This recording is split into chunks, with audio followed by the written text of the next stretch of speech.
ഇന്ന് നമ്മളൊരു പ്രസാദം വയ്ക്കാൻ വേണ്ടി പോവാണേ. നിവേദിക്കാൻ വേണ്ടിയുള്ള പ്രസാദമാണ്. അപ്പോൾ അതിൻ്റെ റെസിപ്പി ഞാൻ യൂട്യൂബിൽ കൂടെ ഇടാമെന്ന് വെച്ചു. ശർക്കരപ്പാണി ഉണ്ടാക്കാനായിട്ട് നമ്മൾ ഒരു പാത്രത്തിൽ ഒരു ഗ്ലാസ് വെള്ളം വെച്ചിട്ടുണ്ട്. ഇനി നമ്മളിതിലേക്ക് ശർക്കര ആഡ് ചെയ്ത് കൊടുക്കണം. ഞാൻ ഇവിടെ 1 ഗ്ലാസ് ശർക്കരയാണ് എടുക്കുന്നത്. റവ എത്രയാണോ എടുക്കുന്നത് അതേ സെയിം അളവിലാണ് നമ്മൾ ശർക്കര എടുക്കുന്നത്.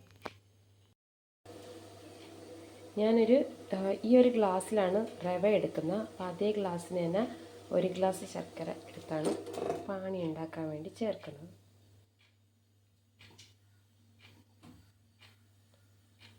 ഇനി ഇത് തിളച്ച് വരുമ്പോൾ നമുക്കിത് വാങ്ങി വയ്ക്കാം.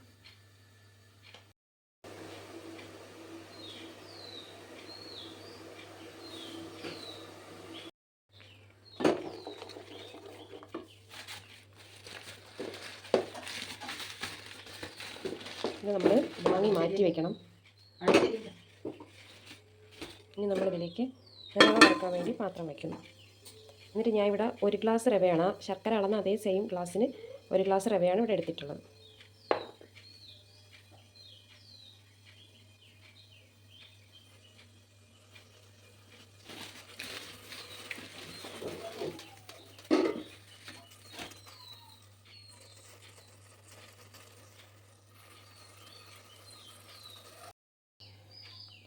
പാത്രം ചൂടായി കഴിഞ്ഞപ്പോൾ നമ്മളിവിടെ റവ ഇട്ട് കൊടുത്തു. ഇത് വറുത്ത റവ തന്നെയാണ്. എന്നിട്ട് ഞാൻ ജസ്റ്റ് ഒന്ന് ചൂടാക്കി എടുക്കുന്നു.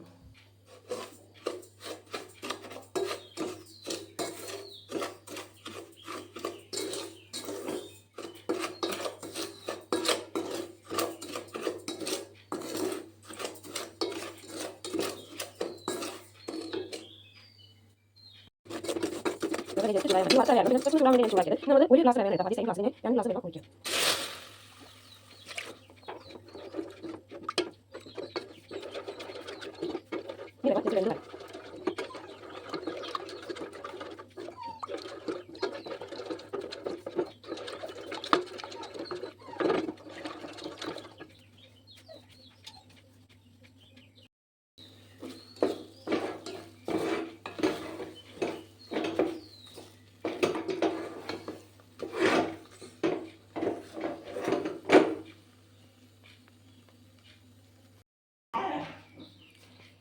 ഇപ്പം നമ്മുടെ റവ വെന്തിട്ടുണ്ട്.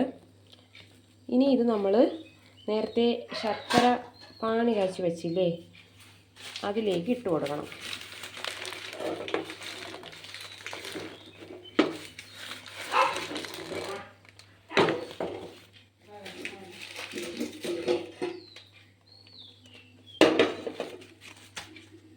ഇനി നമ്മൾ ഇതിലേക്ക് റവ ഇട്ട് കൊടുക്കണേ. ഇട്ടിട്ട് കാണിക്കാം. അപ്പോൾ നമ്മൾ റവ ഇതിലേക്ക് ആഡ് ചെയ്തു. ഇനി ഇത് നന്നായിട്ട് മിക്സ് ചെയ്ത് എടുക്കണം. ഇതുപോലെ റവ നന്നായിട്ട് ഇളക്കി ഇതിൽ പിടിപ്പിക്കണം. എന്നിട്ട് നമ്മൾ ഇടയ്ക്കിടയ്ക്ക് നെയ്യ് കൂടെ ചേർത്ത് കൊടുക്കണം. ഇതിലേക്ക് ഞാൻ ഇപ്പം നെയ്യ് ആഡ് ചെയ്ത് കൊടുത്തു. ഇനി ഇത് നന്നായിട്ട് ഇളക്കി മിക്സ് ചെയ്ത് പിടിപ്പിക്കണം. ഇതിപ്പോൾ റെഡി ആയിട്ടുണ്ട്.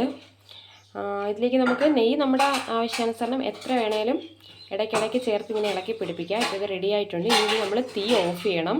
സ്റ്റൗ ഓഫ് ചെയ്തിട്ട് ഇതിലേക്ക് തേങ്ങ ആഡ് ചെയ്ത് കൊടുക്കണം. സ്റ്റൗവൊക്കെ നമ്മൾ ഓഫ് ചെയ്തു. ഇതിലേക്ക് നമ്മളിനി തേങ്ങ ആഡ് ചെയ്തു ഇളക്കി എടുക്കണം. നന്നായിട്ട് നമ്മൾ തേങ്ങ മിക്സ് ചെയ്ത് എടുത്തിട്ടുണ്ട്. അപ്പോൾ ഇങ്ങനെയാണ് ഇരിക്കുന്നത് നമ്മുടെ പ്രസാദം.